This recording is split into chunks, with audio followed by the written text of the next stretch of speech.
Welcome, everybody. Episode 42 of The Lookout. Man, We are here. My name is Meelz. I'm here with the Platinum Chanel boy himself, Jeff. what's up, buddy? Another episode, another week at the Kame House. Mm-hmm. How are you feeling? How are you feeling just in general? How are you I'm feeling? good, man. I'm good. The weather is starting to change, so we're gonna have to leave this crib after a while. Yeah, it's getting very, very close to September. Yeah. It's getting really chilly. I'm not mad at it, but no, I'm not mad at it because those sweltering hot days. Oh man, I am excited for it. I'm perfectly so we can start really dressing, right? Mm-hmm. Exactly. First of all, I want to thank everybody for tuning in to the last couple episodes of Kame House, especially the last one where we went over Hunter x Hunter. Definitely. Our first foray. I feel like now we can kind of just say, we're not just a Dragon Ball podcast. We're an anime podcast. Yeah, exactly. We can start making the rebrand, the slow, but Dragon Ball will always be in our heart, and we'll still mainly cover Dragon Ball. But if you guys are interested in us deep diving in other animes and other seasons similar that we do to Dragon Ball, where we cover the arcs in very precise and long form, if you're interested in that, I mean, we can definitely do Hunter x Hunter in that form. We can do what we're talking about today, My Hero Academia in long form. We've had other members of RNC tell us, hey, when you guys do go over this, I want in. So I think it's definitely something that we're gonna dive into for sure. If you guys are receptive to it, please let us know. Please hit us up.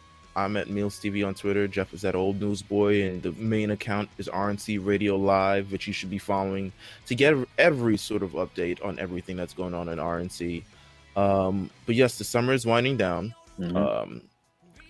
Counting this, we have 2 more episodes of the summer Kame House, and then we're going to take a little break before we start season 6. Good God.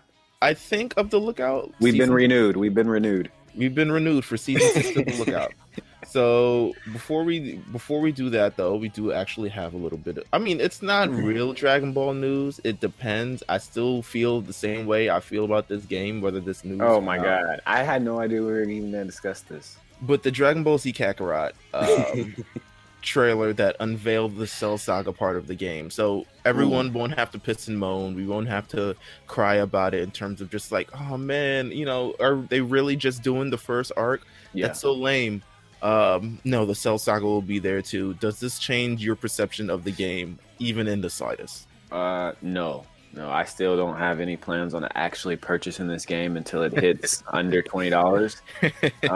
Which I think will happen sooner than later, to be honest. I think so too. I don't know if it's gonna be a bad game. I just think it's not something I'd pay full price for it, especially considering it's just retelling, which is a lot of. It's retelling what we're retelling. Yeah, right. And most of these games are all retelling of some sort, or they just add like a little plot twist, like somebody's evil this time, and you have to, help them. But ultimately, it's the same stuff. So they could have made the Super game, right? Like that would have been a no-brainer, right? Like a Dragon Ball Super. Hey man, I'm 100% with you. Like to me, it's like just do a Power of Tournament type game, and let's just get this thing going. But I guess that's why we're not game designers, right? It's a Smash Brothers-esque tournament, a Power-esque sort of ordeal. You can even bring in other people. It's not limited to obviously the 80 people that enter the tournament. Like, quite frankly, like you should be able to use Pui in the tournament if you so desire. Right. I want a fully functional, create your own talent without restrictions, like Xenoverse has a little bit of that, but it's still kind of restricted. So yeah, we'll see. We have no expectations for this game other than we're not getting it. It's August currently. We're in late August right now as we're recording this, and it'll be late August when this drops, but still no news. Dragon Ball Super, where are we? I'm looking at all the expos and the conventions and all the Disney stuff that's put in. It's making me think that Disney should buy Dragon Ball, but that's never going to happen. Don't say that. I'm about to say, do not say it will never happen, because you never know. You never know. The last thing I need is Disney to get into the world of buying anime. I think we need to try to duck off that. Disney Plus buys Crunchyroll for $6.8 million. That's the headline in 2020. I'm sure of it. Yeah, oh man, that would be something else, dude. Oh my god, that would be crazy. Or buy Funimation or something. I don't know. You can't buy Funimation is huge. They could buy Funimation. I'm pretty sure Disney could buy almost anybody that they desire at this point. You know, so. Oh my god! But listen, no new news. We hope during the summer that we'd be able to cover a new episode of Dragon Ball Super, but alas, that is not what we're going to be able to cover. We were so way off.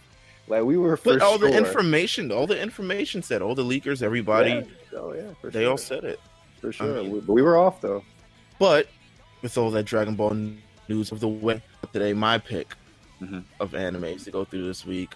My God, in rewatching this, it's still one of my favorite animes. I don't regret that decision at all during Rainey's episode where he says, "What's your top 3 animes?" And I said, "My hero." And then I was looking back like, do I regret this a little bit? No, and then, man. It's special to you. And then I rewatched this and I said, no, because there's still moments of this show. It's freaking weird. There's still moments of the show where I choke up and I'm just like, God, this is so crazy. There's nothing wrong with that, dude. It's obviously special to you. There's something about it that touches you, and that's cool, man. I mean, I've gained a new respect for it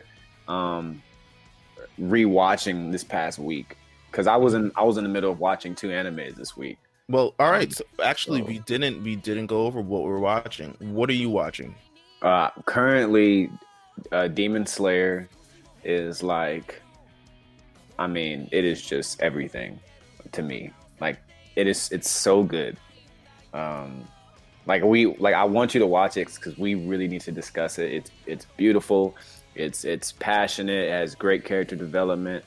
The tactics, the fighting, everything about it is just really, really good. It's like turning into one of my favorites. So there's only like 22, 21 episodes so far. So it's on Hulu as well. So, but it's not in dub yet. So, and watching My Hero over again, it's like, it's one of the animes I actually prefer dub, oddly enough. No. I think you're right. I'll tell you why a little later, but like it's I actually do enjoy it dub.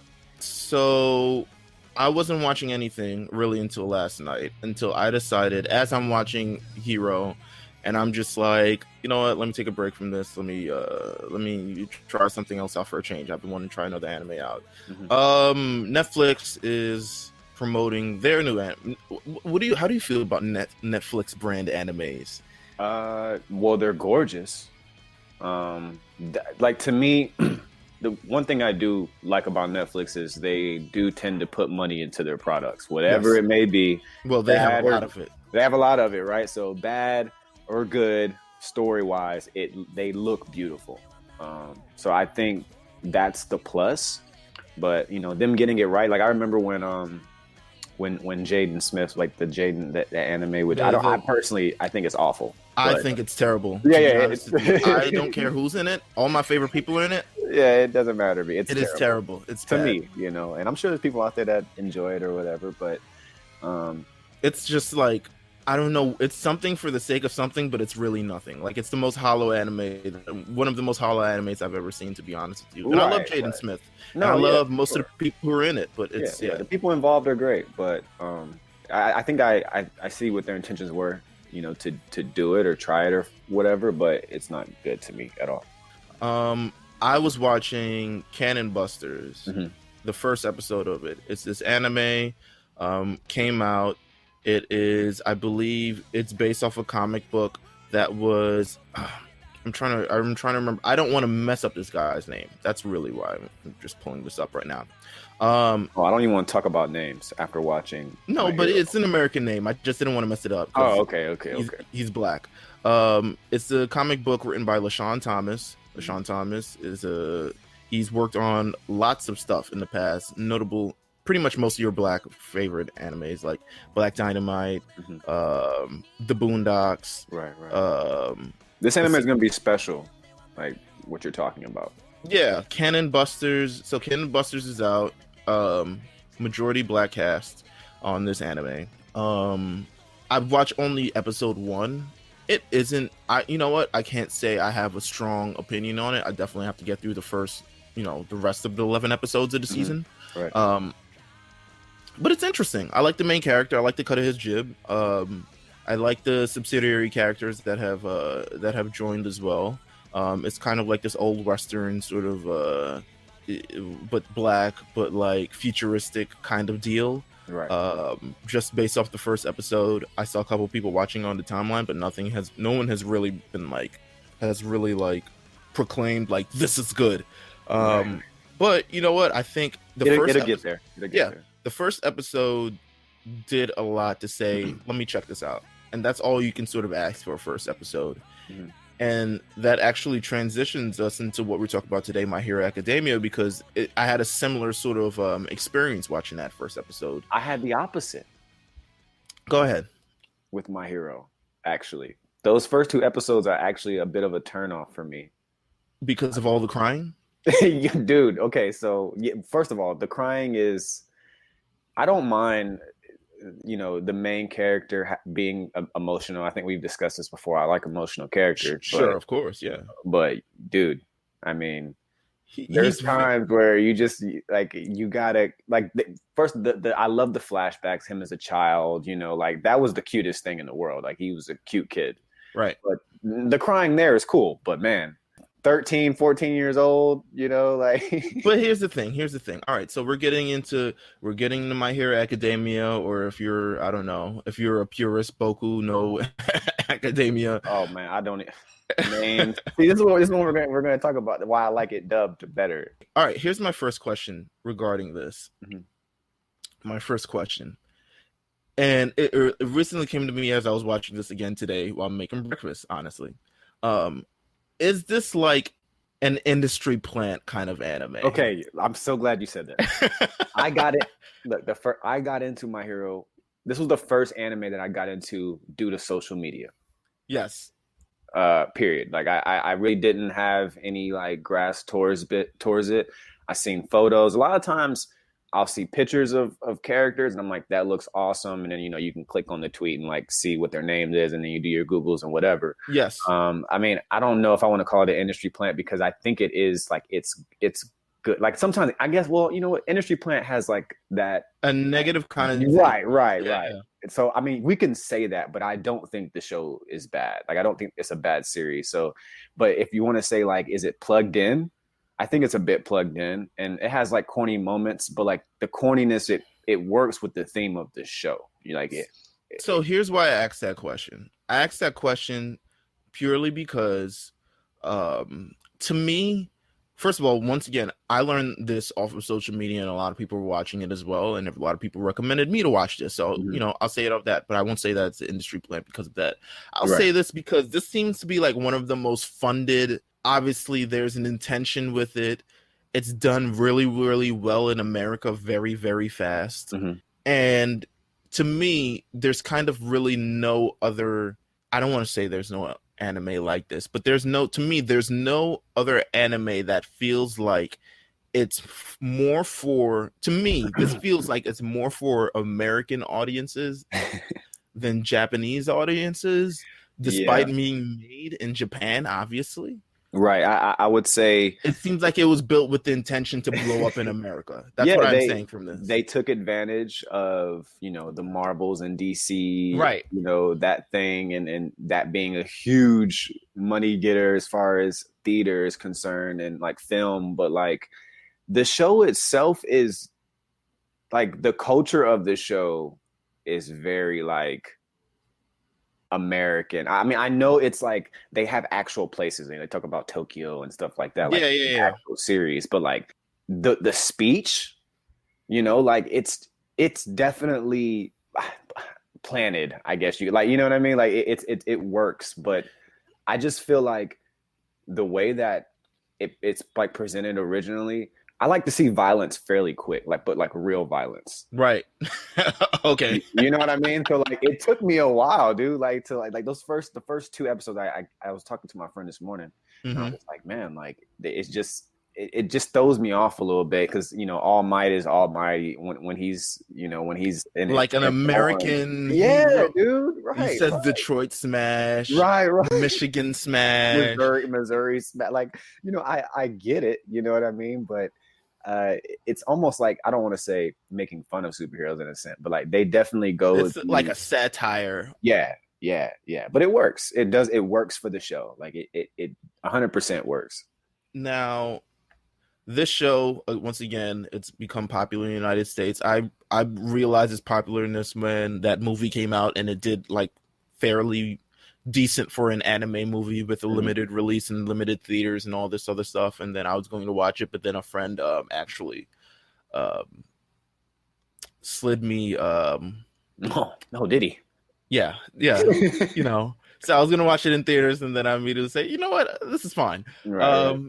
Maybe, but still, all of this is it's like in a very, it appeals to America to me in a stronger way than it may appeal in Japan. I don't know how the reaction it is in Japan, but I know that people over here love that shit. It got funded really fast. Like, yeah. Like so the simulcast thing is also something that's like, to me, it was an idea, and it never seemed like it could be done just basically off of the popularity of anime in Japan and the popularity of thing. Like, for instance, like, you know, we're bleeding into Mount Silver here, but the simultaneous releases of Pokemon games as of the last couple games. It comes out the same time in Japan as it comes out in America. With most animes, that is not the case. That's not even close to the case. Right. Dragon Ball, we've waited years for things to be dubbed. Even Pokemon, in a sense, Pokemon, quite honestly, and they've dabbled with the simulcast thing, because I think it was X and Y, the anime that premiered in Japan on Friday and then premiered in America the day after as like a special, like, we got to sell the game. Here it is, like, never before done before, like the you know, we're gonna break worldwide release. Yeah, we're gonna break all conventions, and we're gonna show you X and Y before the actual, you know, Diamond and Silver or whatever fucking anime before that was over with. Right. The simulcast release with this, because it's on Hulu, to me is one of the most incredible things about this, you know, this exact series. I agree. Because it's something that, quite honestly, I don't see why. I can see why it's not done, especially if it's not popular in America. Like, I'm sure it's difficult. Yeah, I'm sure it's super difficult, but I think it's more like, why waste your money, you know, if you're not appealing to American audiences quite yet, why even waste money trying to pay actors and voice actors, right, and stuff like that. But the way this has been simulcast, it literally comes out the week after the Japanese one comes out. To me, it's one of the best parts about this entire thing. It makes it easier to obtain it for people that, you know, want to enjoy dub and like, or whatever. Like, as anime fans, you gotta stop judging people that just don't want to watch sub, or just don't want to watch dub. Just watch it how you want to, and this gives people a chance to choose, you know. I think so as well. So that, to me, is an incredible part of the show. But let's get into sort of the nitty gritty and the aspects of the show. The development of the show, it is superhero themed, as we've talked about before. So everyone has a quirk. Yeah, it started with you hear that word a lot. Quirk is definitely it's the saying. It's the saying of the show. Quirk, apparently, all quirks started seemingly with this, like, it looked like this white baby, who was the first person who had a quirk, and then it started essentially going on from there. Let's see, the first quirk. Yeah, it looks like this white baby. I know everyone's Japanese there, but, you know, it is what it is. Somehow this baby was born with a quirk, right, and was able to pass down the quirk to so forth and so forth. And now then society is filled with people with weird, strange powers and weird, strange abnormalities. 80% of the population has quirks, 20% don't. It's fucking crazy. That percentage is ridiculous. It's wild, because obviously the one thing I noted on my, like, third viewing of this entire thing was they still have the regular Olympic Games, but it pales in comparison to, I think, that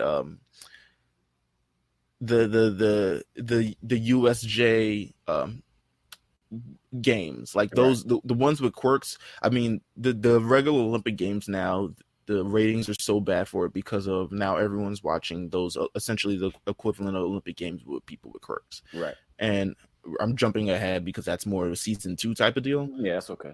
But it's interesting in this society, and seeing how it's kind of like a change from general superhero films where it's like, oh my God, we'll never know the identity of et cetera, or A, B, C, and D. And it's like, no, all these quirks, all these people with superheroes, they have fan pages, they have fan sites, they're getting money from this, they're funded by various companies, and all this other stuff that they've learned to sort of incorporate it into the entire economy and the lifestyle and the culture of wherever the hell they're at. I think that's like they live in this world.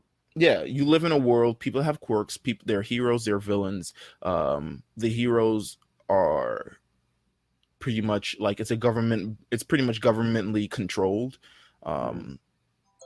with everything that's sort of done and all that other stuff. Very, very interesting. The first season of the show is considered the UA Beginnings Saga, and the UA is UA is pretty much a school where it's the best school in the entire, I assume, area. It's extremely hard to get into. Yeah, it's very, very hard to get into. They don't really give like what the hell UA stands for. It's weird. Even throughout. No, they don't say it. But there's not much in sort of what UA stands for. I'm certain it's Ultra. It's probably like Ultra something. I was just about to say it's probably like Ultra Academy. Ultra Academy. Something along those lines. It's a top hero academy in Japan, where all the classes, are separated by A, B, C, and D. So this is the UA Beginnings Saga. It's separated into various arcs. It includes the entrance exam arc, the quirk apprehension arc, the battle trial arc, and the USJ arc. All of this happens in 12 episodes. I'm not considering all of these separate little arcs that are like 2 episodes each. They're not right. It's kind of, which is a little strange. Maybe it's just a Boku no Hero Academia wiki type of deal. Wikis get very specific and very passionate about what's an arc and what's not, and what's A and what's B and what's C. The first episode of this starts off with introducing pretty much our hero, and it says, "This is the story how I became the greatest hero of all time." Izuku Midoriya. We're gonna fuck up a lot of names. Oh my god, man! Can I talk about why I like this show dub better? Talk about it. Okay, so, and this is again, this kind of goes a little bit further into the podcast, but one of my issues with the show is the names and how like they just decide to call each other sometimes by their first name, sometimes by their last name, sometimes by their superhero name, sometimes by a name that was given to them when they were getting made fun of, and then I'll be honest, I've gotten lost. Just like I'm so lost. This kid. I've watched this entire thing multiple times. I cannot tell you half of the class names still. Dude. Oh my God. I still can't. It is what it is. I know there are certain few characters that, that strike out, and we'll talk about them in a little bit. But the main character of this entire thing is Izuku Midoriya.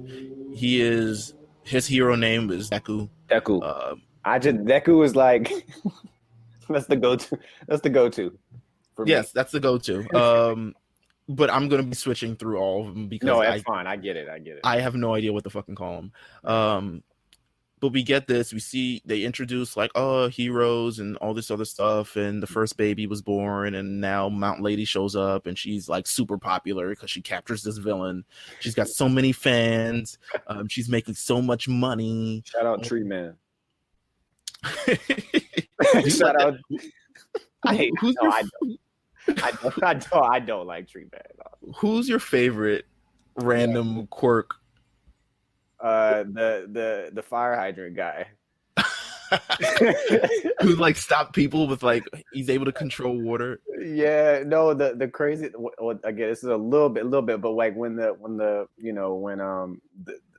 gunk guy, he's like, we just gotta wait for another hero with a specific power to come help us out. Like, he's like taking the fires out and shit. I'm like, yo, this guy is amazing, man. Oh my God. So anyway, the entire sort of series around this person, they're in junior high school, I'm assuming, or at least in some other high school. Izuku Midoriya, who is quirkless. He came into this world. He's one of the 20% of people without a quirk. It has brought a lot of despair into his life, considering how much he is a fan of All Might and a fan of all these superheroes. He's a fanboy. Yeah, 100%. Stan. He's someone who knows everybody's quirk, knows what they do, know what's best for the situation, etc., etc. He's following a journal where he draws himself, and he also takes note of everyone's quirk that he sees. But he's quirkless in a classroom full of people with quirks, and we're quickly introduced to pretty much his, I guess, what would you say, rival? I guess rival. Yeah, it's a very Gary Ash type thing. Yeah, Gary Ash, Goku Although Vegeta. I think Gary was a little bit. He was probably a little nicer. No, Gary was an asshole, man. I know, but like he wasn't an asshole. He wasn't an asshole all the way through. Like to me, it's like this kid is fucking he's fucking an asshole, dude. Oh my god. We meet also, I'm just gonna call him Bakugo. Yeah. Because Deku calls him Katsuki. We're calling him Bakugo for the sake of time. So Bakugo, he's introduced to him, who is this very angsty kid. A lot of polarizing people in terms of people who are fans of Bakugo and people who aren't fans of Bakugo, because Bakugo ends up being this like very close to one-dimensional kind of character. Yeah, but you like wait for him to develop into another piece. Like you almost want him to like level off a little bit, and he kind of does. It's not as I would say like Midoriya. Oh God, Deku. It's not as him where it's like you're obviously watching his development from nothing into something, from a zero into a hero, because he starts off pretty high. I mean, when they both take the hero entrance exam, it's Bakugo is the one who's the first. He's number one. Right. But there is a little bit of development as you go through the seasons like that. Either way, there's a sludge villain, who tries to, he tries to, I guess, kidnap or steal. It's a weird thing. He basically he puts his fluids inside of, and I guess he can control a person. Control it, yeah. Ultimately, we never see him actually do it because you see how long it took him to like. Which I guess it makes sense because whenever he took control. Whenever he took control of Deku, what was he going to get out of that anyways? I don't know. I think it's more so for a fact of just like not being able to be seen or not being able to be captured. But nonetheless, he's in this. He tries to. I don't know. Deku takes the wrong way home. We've all been there. And a sludge villain. Yeah, a sludge villain tries to inhabit his body, and then he's stopped by All Might, who comes out of nowhere, Texas Smash, all this other stuff like that. And Midoriya is completely enamored by him because All Might is his favorite hero and all this other stuff like that. And then he manages to grab onto All Might as All Might tries to fly away. And then they both end up like on a building. And it's crazy because he starts coughing up blood and shit like that, like All Might and stuff like that. And then by the time we reach the episode 2, we learn that All Might cannot keep his form, his like ultra almighty form. Has like this gnarly, just nasty. I mean, it's a scar, I guess you could say, bruise, scar, whatever. He basically says his insides are destroyed. Yeah, it's pretty much messed up. It's not allowing him to keep the form that he is all the time. So he's essentially stopped. He can only be a hero for a certain amount of time in the day. And as we go through this, 4 hours, 3 hours, a couple hours, it actually gets less and less throughout the season. I think by the end of the season, he's only able to do it for 90 minutes at a time. Yeah. But and even less by the time we reach like the end, as we reach further and further throughout the next season. A second episode, the sludge monster, he manages to get away because Deku was distracting. He's fanning out. So yeah, he was distracting him. Sludge monster gets away. Now sludge monster bumps into Bakugo, and Bakugo is like, "Yo, I'm about to burn this guy up." Nope, too strong for him. he tries to essentially inhabit Bakugo because Bakugo is pretty strong. Quite honestly, he's one of the strongest. He's one of the strongest students that we're gonna see in this entire ordeal. He tries to inhabit him. Super gifted, right? Deku comes in. He springs into action. His feet runs before his actually brain does because all he knows is that he wants to try to save people, whether he has a quirk or not. He manages to distract the villain, but then throws his book bag at him, hits him in the eye. All Might shows up. Despite not being able to hold his form for much longer, he kind of breaks through his limits as he's inspired by, Deku. He jumps into action, pretty much destroys the villain. Which punch was that? The Detroit smash. Was it Detroit or Texas? No, it was Detroit. The first episode was Texas. He went to Detroit smash. He went to Detroit smash this time. And he says, they reach this point that all the villains go away. Deku is like, he's crying. I mean, I also, when I was watching this first few episodes, I was like, this kid cries way too much. He cries way too much, man. But it's really, he has an encounter with All Might, and All Might says, you can become a hero. And it's from there that he bestows upon him all for one. One for all, sorry. One for all. One for all. All for one is a different type of thing that actually could confuse you. Yeah, no, that's very confusing. But so All Might passing his quirk to Midoriya is probably the most significant thing that's happened in the first season of this episode, because he went from a quirkless being to fully has the power of All Might, and now he's kind of has to learn how to use it. Tell the people how he obtained that power. Ultimately, because first bit. After all the training and stuff that he had to do at the beach, he has to eat a hair of All Might. He's like, no, you have to absorb my DNA. I was like, whoa, this could go awkward really, really fast. So he like picks up his hair and he's like, you got to eat this before the test. For some reason, I think it's Izuku, Midoriya, and Bakugo are the only people in their junior high or their high school or wherever class there are, the only people who will be able to qualify for the UA exam. Bakugo is no secret.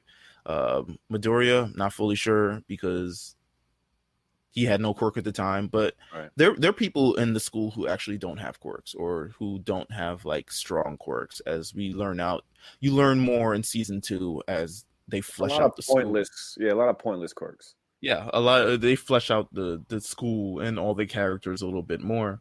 Deku and All Might train for 10 months, do the entrance exam. The entrance exam, he ends up, and I'm gonna just sort of run through this because we got to get through all the characters of the show. But there's a lot. He takes the entrance exam. He meets this girl, Uraraka, one of the immediately names. Attracted to her. It's just anime, of course, just anime love. She's cute. She's adorable. No, she's. Well, I like her hero outfit. Me too. She's one. It reminds me of what's her from Mega Man. It's kind of Mega Man-y, but it's also like, what's that girl in Mega Man? Oh my god.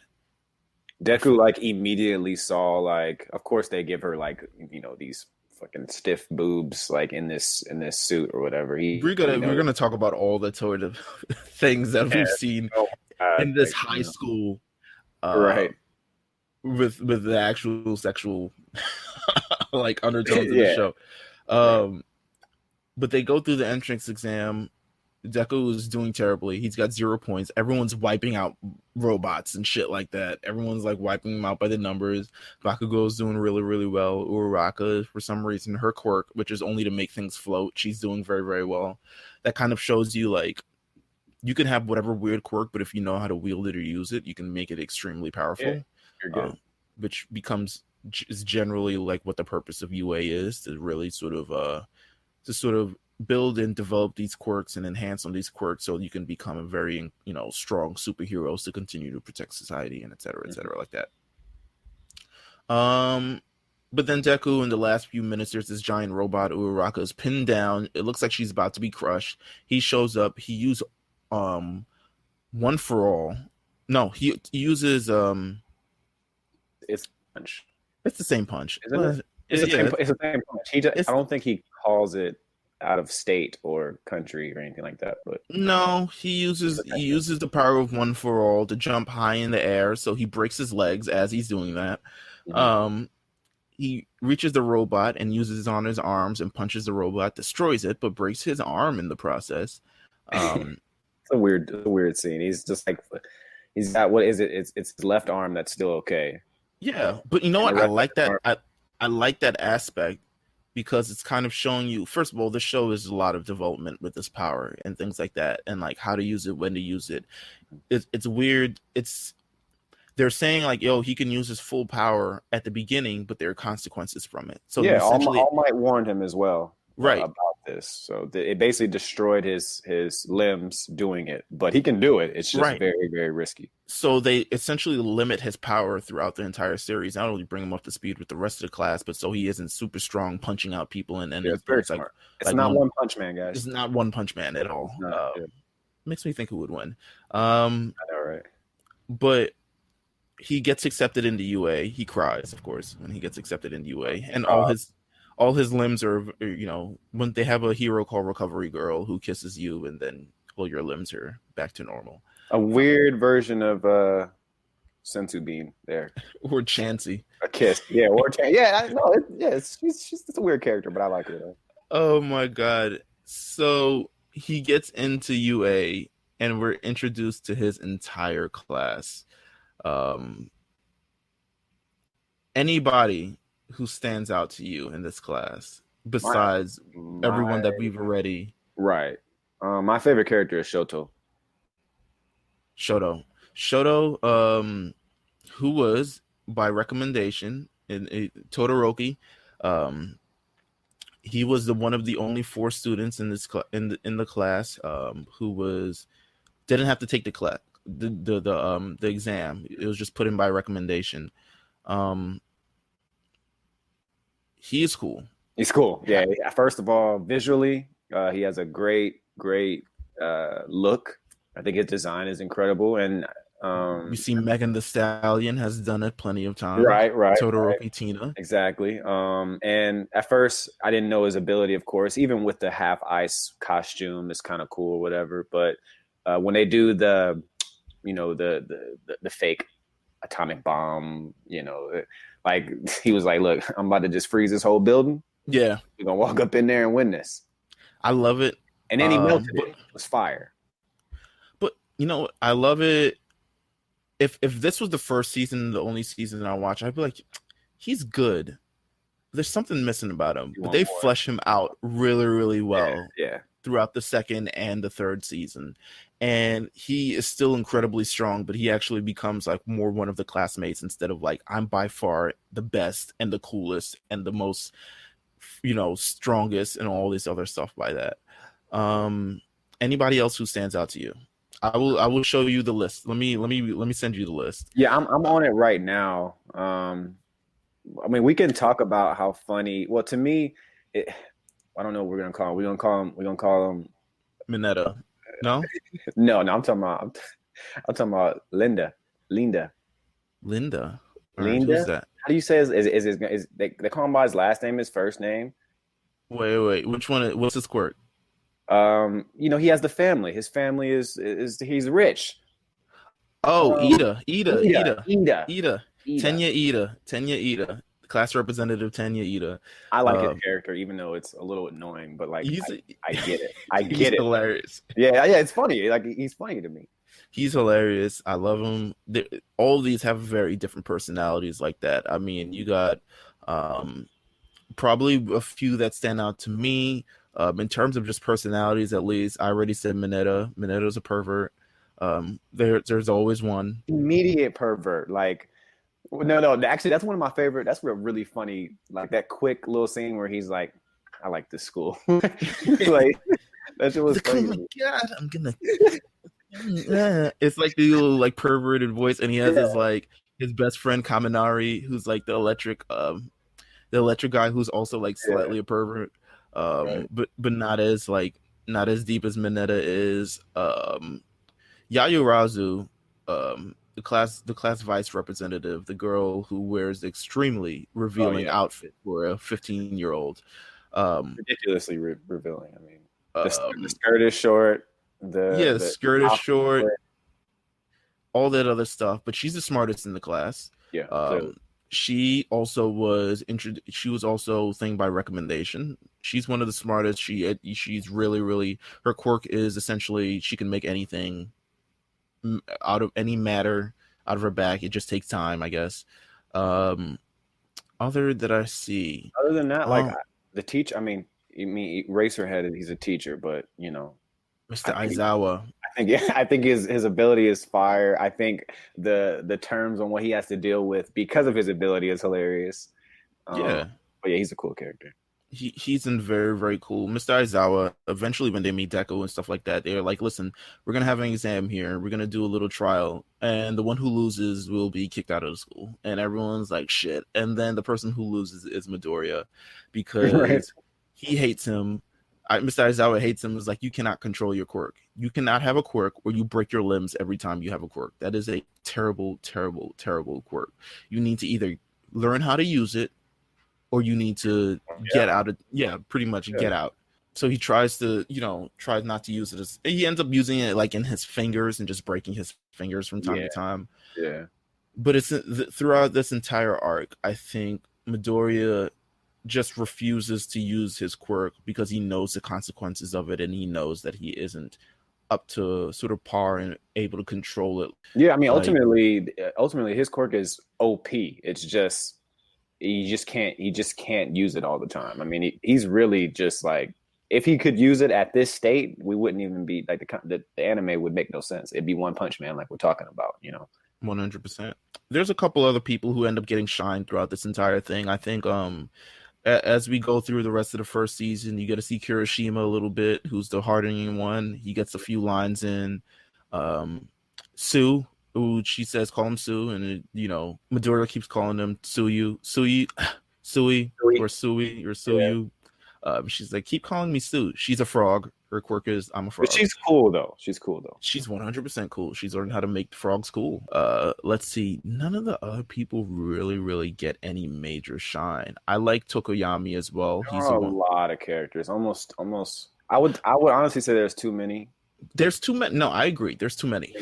There's too many. Like, it's cool. I see what they want to give you that classroom. Yes. Like, I get why they did it. They want to give you that classroom feel. Like there's a bunch of different personalities, but being able to condense it and I guess developed only a few, that's cool too. But then you kind of get attached to some. And you're like, damn, I kind of wish we got more of this. Right. 100%. I think throughout the rest of the seasons, as you get in season 2, season 3, and eventually season 4, which drops later, you essentially get what you asked for, because they have various arcs. Some of them don't include Midoriya as the main I mean, all of them is Midoriya is the fucking main person. But there's a lot more catered towards telling the backstories and telling the motivation, flashbacks and stuff of that nature, all that other stuff throughout this entire show.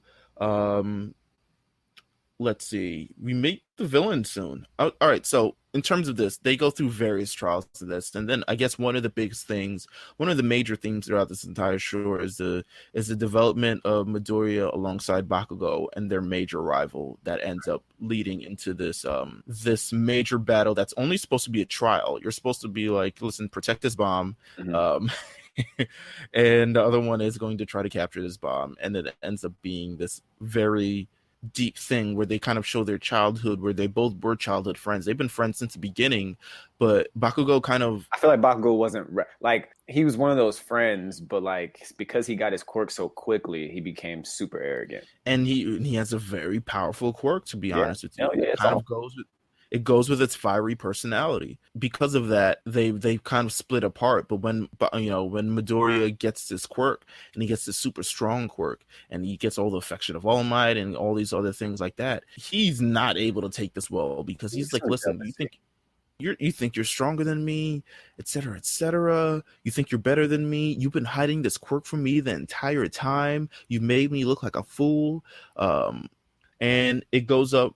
They have their first battle in the first season. It's like episode 6 or episode 7 or something along those lines. It's good. It's fun. It's a great way to like not show a major fight scene between the two. Right. It gives them both some good personality, some good development. You get some good backstory, some flashback scenes. You get to see Bakugan's his hit that the blast. That shit was fire. I think so. To me, All Might loves both of these kids because essentially both of them have the qualities that the other doesn't have, right? Bakugo, he's so brash and he's so, just wants to win so much time that he doesn't actually sit down and actually think sometimes.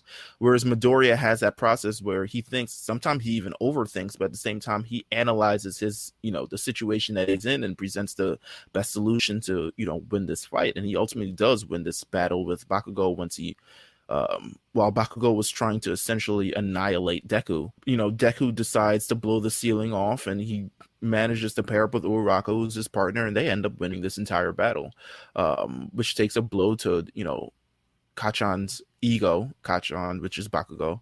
Yeah, here we go. Blow to his ego because he was completely blindsided by his own rage. And I don't know if he fully realized that, but he's still not happy with the fact that Midoriya has this quirk, is doing it very, very well, and he's just so aggressive, right? And All Might said it. He's like he's not even trying to kill him. Yeah, it's just this overpower to be better than him. But Bakugo, he already think. I mean, he knows he's better than he is. He's honestly fighting himself. But I think also the fact that he lost that entire, knowing that he's better, but still lost, and it hurt him. It hurt him majorly. Yeah. But I think Bakugo also has a lot of personalities that Deku needs as well. And I think one of his strongest thing is his tenacity. His willing to win at any cost is something that you kind of need as a hero in this society, because there's at no point where you can give up on anything. It's kind of now the way that they kind of mold him, or the way that, they got to take sort of his like rough edges and kind of smooth him out a little bit. And I think that's what eventually, as we get into season 3 and season 4, kind of happens to Bakugo with his development like that. But the battle between Bakugo and Midoriya, it's a 2-episode little arc thing that ends up being a major part of this entire ordeal. And the final thing in this arc was the thing that kind of won me over entirely, was the incident at USJ. Yeah. I think that's when the show gets flipped, and that's what got me excited. It's kind of what I was waiting for. It's the big bang you were waiting for. Yeah. They could have, I think other animes would have continued like 5 more episodes. Let's get this development of all the characters out. They already started, so it's like you would think that they would finish, but I think they just decided, like, let's flip this thing on his head and let's get this thing even more interesting, and everything else would develop through time. They're villains who are out to kill All Might. Yeah. They want him dead. Yeah. Off top. They just want him dead. And now we get to the villains of this entire thing. Do they have a cast sheet of the villains? I need to see this because I love. I like Tomorrow. Tomorrow is incredible. I love his look. Because the look is just absolutely fire. The hands placed in, like, I don't know, man. First of all, they do a really good job on fits. One day we can really talk about My Hero Academia fits. Mm-hmm. I think, like, at first, I'll be honest, like, the actual hero costumes, I'm not, like, crazy on them. I think they're a little, like, obnoxious. Yeah. But like, I do. But, like, the regular, just, like, the school fits, the regular day, like... The uniforms and stuff like that. And the action outfits. Yeah. Yeah. Those are really, really awesome. Like, like when Deku first came out, like with the green mask and with the hat thing that his mom made, those pajamas. I'm so glad that shit got burnt off. Like, I was like, oh, he cannot wear this. Like, no, he looks like an idiot. But it's something that he designed and his mom made it for him. It was cute. The villains of this entire thing. Now there are more villains that are introduced, but the villains thus far, the 3 major ones that we see in this entire thing are Tomura Shigaraki, the leader of the League of Villains. Then you have Kurogiri, the essentially Ghastly, Ghastly red, blue, and yellow era. Right. with a suit. He's just a guy. He's just like a floating, whatever with a suit on. Ghastly. Yeah, he's Ghastly. He's Ghastly with the suit. They invade the USJ, which is essentially a major terrorist incident. It definitely is. I'm glad you put it in that way, because it is 100% terrorist attack. It's a terrorist attack where they try to kill All Might. They realize All Might didn't show up because All Might decided, listen, I'm going to save a few people in the day, and now he can't control his quirk anymore for any period of time. So he sat out. But they invade this with the intention of killing All Might. However, run into pretty much the entire students and the only other two teachers, Mr. Aizawa and what's the other lady? Oh my god. 13. Yeah. 13, whose quirk is like black hole and all this other stuff like that. And to me, again, this is where everything turned up.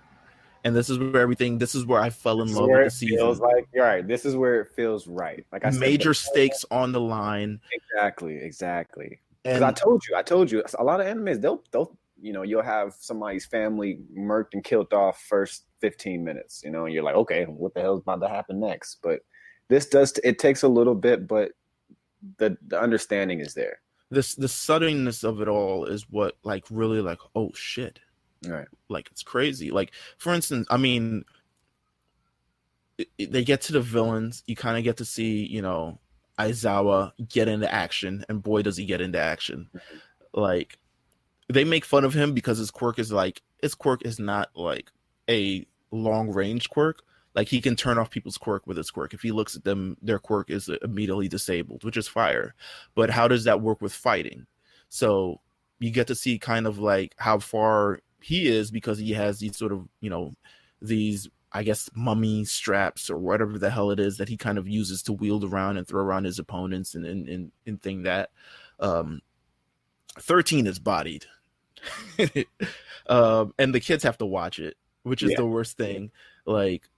What's his face? I think it is Kurogiri decides to show up, and he pretty much just bodies 13, and her entire whatever space shit that she had, or what she thought that she had, is blown to bits. And all the students are separated on the different sort of parts of USJ, where there are 70 other villains that are after them, and it gets real. And now the students have to kind of here's where they could have essentially cowered and got captured, but they decided to take action and react. And to me, this becomes the major development of Class 1A, which they all are, over a lot of other people, how they manage to use their quirks despite being rookies, despite still being students, right. And manage to use their quirk to essentially, I'm going to wait for this to pass by, essentially use their quirk to become heroes and really to fight and get into action and all this other stuff like that. It's interesting how many students are broken off and things like that, but they all spring to action and they all do the damn thing. I like the little trio thing of Deku, Sue, and Mineta. How and my favorite part of this was the overthinking of Deku, right? The thinking, you going through his entire mind process. They probably don't know what our quirks are, so they're waiting in the water trying to figure out what that we can do. It's what makes him. It's what makes him who he is. Yeah. So therefore, but what we can do is A, B, C, D, and E. And Sue, I'm gonna need you to do this, that, and the third. And Mineta's he throws out all his little sticky balls into the ocean. And he's yo, we're stuck. And Deku's I'm gonna make an explosion in the ocean, and that'll create a whirlpool, and blah blah blah. And then Sue's gonna, it's all these A, B, C, D aspects of it that's all planned out, and it's a plan that goes completely, well, I guess. Well is. Yeah. Well, until they introduced the Nomu. Right. Now, the Nomu, to me, how do you feel about the design of the Nomu? I mean, bird, brain, muscles. That's it. I mean, I think that was the point. I think I'm not mad at it. No, I'm not mad at it either. It's cool considering it's these things have no brains. I think they're all bronze, no brains. Their main intention is to kill, and they mess up Aizawa bad. Punches the students are watching him, like Deku and Sue and Mineta are kind of watching their teacher get his face essentially broken and bloodied up. Nothing they can do, just watch. There's another part of it where the other students and they manage to get what's his face, Ida, to escape. He does the like super jet thing. He's like, I'm gonna go get the teachers. And he races through the door and things like that, and eventually All Might shows up. Yeah, it's like, this is it. And we get the battle between All Might and the Nomu. There's a little bit of action between Tomoru Shigaraki and Deku as well, because he's about to like erase Sue's entire existence. Because anything that he turns to touch essentially like is destroyed. Like he did it for he did it on Aizawa's elbow and like broke his elbow and like essentially like broke his entire shit. All these things are kind of cool to me. The circumstances beyond the show just because it feels like an anime at this point. Right now it feels like an anime. Now it feels like there's stakes on the line. Now it feels like, listen, this is a life or death situation and we've got to react. And now you see all these students and essentially sort of react. And eventually, yes, All Might eventually shows up. It would have been very, very weird if the kids, to me, beat that Nomu, which was as strong as All Might. Not saying that they couldn't have. Maybe if they used all their powers beforehand. But also, you don't want to like destroy the kids or kill any of the kids. Like, you can kill a teacher. Just keep these 13-year-olds, 14-year-olds out of it. Yeah, so essentially, we get to the point where All Might shows up. He has this fight. It's incredible, obviously. He punches the Nomu through the ceiling, almost blasts off. Would it be the best fight you've seen so far? Well, at this point? I really like the fights that I've seen thus far. I really do like the entire Deku versus Bakugo thing, but this is one of the best fights for sure. Right, okay. The multiple punches. I agree. The way he's kind of pushed to his limit. The belly to belly suplexes. All this other stuff like that, and we find out the Nomu has more than one quirk within him, which is like now he's like this weird mutant. Which is I'm something like that is what keeps things interesting, because all you know is, these people are born with a specific quirk. That's what it is, and then like to introduce a character that has multiple or another one or that's what elongates the series. Now you have questions. How was he able to get so many quirks? Mm-hmm. Where does this Nomu come from? All this other thing. Anyway, All Might, of course, Carolina Smash. Carolina Smash defeats the Nomu. He stands in front of Shigaraka and Kurogiri and says like, yo, anytime you're ready to go, but everyone knows that he's about to like explode. Like he's about to explode. This fight with the Nomu and the fight with the villains earlier in this day, he does not have much time to hold his power. And the symbol of peace ends up like they end up retreating, obviously. Because other heroes are showing up. I love the other heroes, especially that one with the gun. Oh my god. I feel like they saved all the cool ones for this moment, because the ones that we got earlier in the show were like, all right, man, look. Yeah, pretty much. Like all the teachers, the entire like teaching staff that rolled in with like guns and like other people with like hurricane powers and right. all this other extra shit. The fire hydrant guy, man. Oh my god. It's very, very cool. Fire hydrant guy. Tree man. Midnight, all this other stuff. Like very, very cool heroes. Eventually they take them all away and everyone is treated, and it's clear that All Might is very, very scarred from this fight. He can no longer hold his entire thing forever.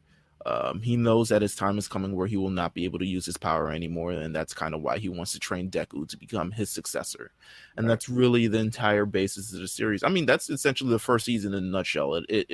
It starts off with the development of a lot of characters. It goes through the backstory of a lot of the rivalries. You get a little bit of the students. You get to see a lot more of the students in season 2. But you really ultimately, this is the story of Deku. This is the story of All Might. This is the story of pretty much how he became the biggest hero of it.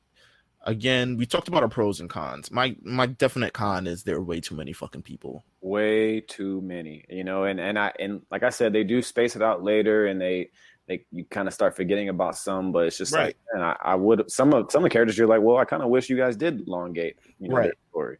But there's so many different people. Like once you get Class A, we're introduced to Class 1B eventually. We don't, but then you get to learn like, all right, these are the people you're supposed to know, and these are the people who you don't really have to care about, quite honestly. Right. You get introduced to a lot more heroes in the entire landscape. I love Best Jeanist, who is the guy who's just denim. I love, what's that fucking killer whale? Oh my god, I can't believe I forgot who the killer whale is. Gang Orca. Oh my god. Gang Orca. What a design. What a name. He's the killer whale in a suit. We definitely talked about that design before. Yes, of course. We were doing like older super stuff. Gang Orca is incredible. My cons for the first season, I would love to learn a lot more of the characters. They eventually they kind of redeemed themselves in season 2. You get to learn a lot more about all the other characters. My pros for this entire thing, I love the backstories. I love how they make sure to tell you every aspect. Like they're not just like heroes or people. This is like a governmentally controlled. Like it's a kind of like a different take on superheroes than like the Marvel universe. Definitely. You get to know why everyone has a power. It's not that like a spider bit me and I just got a power, or like I live with hawks, so now I'm Hawkeye, or something like that. I don't know. I live with hawks, so I am Hawkeye. I don't know Hawkeye's story.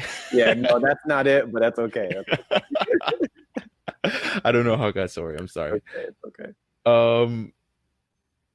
I love the development of Deku it's essentially the zero-tier hero kind of ordeal. Yeah, that is really what it is. Like you said earlier about them kind of having this American superhero feel, but tied into an anime. I think that's basically what they did.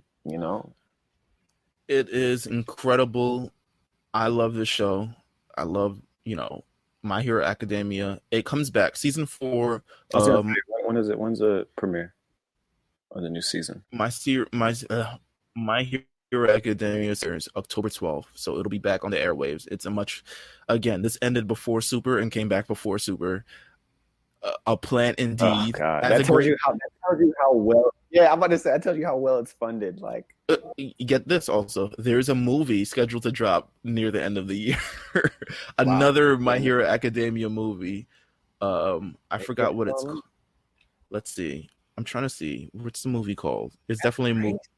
Considering something so big like Dragon Ball and Super at this point in time, and they are going through this thing, and which is fine. I mean, it's successful. It has a good story, has good characters, but the fact that it's stopped and came back, and may end for season 4 may be over before we get Super again.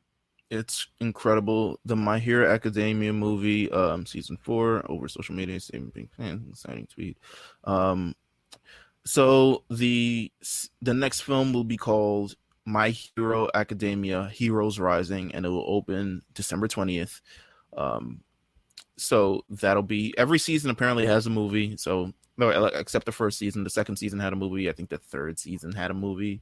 But yeah, this is a big franchise. This is becoming major as the seasons continue to progress. The show is just getting bigger and bigger. It's still not on the DBZ level. It's still not on the other levels, but it's becoming much, much bigger as everything kind of goes by, especially with the major prominence of superheroes in our society today, superhero films at least. We haven't got to that point in real life yet. No, not yet. Anything you liked about the show? What would you say that you really, really liked about the show? Like I said, at first I was a little turned off with pacing, but they do a good job throwing proper development in there to keep me interested. I think, like I said, near the end of that season 1, you do get what you're really looking for, which is cool because there's a solid amount of it, and it's interesting enough and it's brutal enough to you're like, okay, this makes sense now. Right. I generally like the way the show is drawn. Like it's a pretty show. Like it looks good. I think there's some points that are like a little lazy here and there, but for the most part, I mean, I like it. I mean, I think it's a good series. I think it probably has a pretty huge future considering, again, I really don't like calling it a plant, but like I get why we're taking it there because it was so successful so fast, got all this attention, right. You know, it has the merch quick, you know, it got all the things that you like when you're into an anime and you feel like it's bigger than what it is and you're waiting for it to get that, like My Hero got it quick, you know, so it's the success is due though. I mean, it's worth the watch if you haven't seen it or if you were, you know, on the edge or on the cuffs of it. It's a good series. I'm personally invested into the manga for this. I have not yet. The manga is way so what I'll say for season 4 in terms of a preview, it's a very good season. I don't know when they're going to end it. I have considering the manga, I think it's a weekly like sort of thing, so they're pretty far ahead. Like we might be in the season 5 approaching season 6, you know, territory in terms of how much has actually progressed in the manga. But from what we can expect with this season, the villains for season 4 are going to be pretty brutal. I think do you mind if I like bring like a consequence that's introduced into season 4? No, it's not gonna. Yeah, it won't ruin it for me. So they introduced at the end of season 3, they introduced the big 3, which are like the top 3 students in UA just in general. Third years, top 3. They're stronger than most pro heroes, et cetera, et cetera. So they introduced that as well. In season 4, they're also introducing a substance that is like essentially on the black market that will delete a quirk. Really? Yeah. So if you're essentially shot or injected with this substance, your quirk will no longer exist anymore. Damn. And it becomes a very real sort That's of cool. That's cool. Yeah, it becomes a very real struggle for the main characters after they kind of learn this entire ordeal. Also, there's some scientists that are able to tell the future and all some other extra shit. But it's a very good season. I'm interested in sort of that. It picks up also. It makes sure to also recognize there are 2 students who did not pass the hero exam. They end up having to retake it.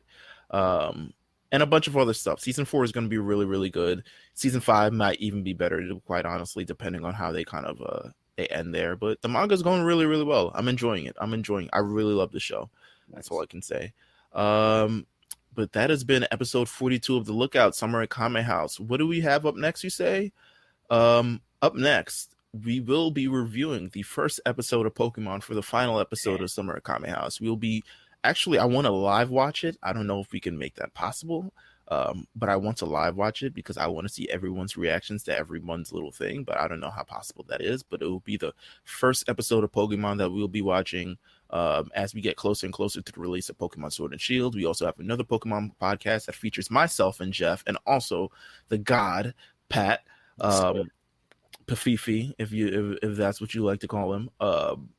Mount Silver podcast, which will be dropping the day after this one. So you'll be able to get where we'll talk about Gen 3, Ruby, Sapphire, Fire Red, Leaf Green, Emerald, all the other things in Gen 3. So make sure you tune into that if you're still on your, like, I don't know, your nerd comic book, anime, video game sort of binge. We also got a lot of other stuff on RNC Radio this week. We have a new episode of RAOP Gaming with Ampavelli that should have dropped by the time this episode comes out. It should be already out, so make sure you stay tuned to that.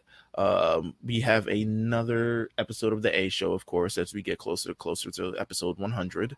And you know, as we're getting closer and closer, basketball is about to come back on soon, man. Are you guys ready to do RSPN again? Yeah, we'll be back very, very soon, actually. We've also been working on a lot of cool stuff for you guys that you guys should be excited for before the end of the year. So just stay tuned. Make sure you follow RNC Radio Live. Make sure you follow The Lookout on, you know, Instagram at thelookout.db. I might change that because we might just go into all types of anime, to be I know at this point we're getting there. It might just be The Lookout.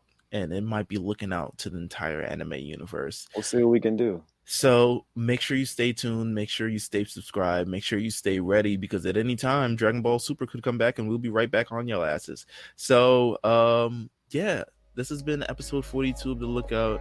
My name is Meelz, Platinum Chanel Boy Jeff, and we are out.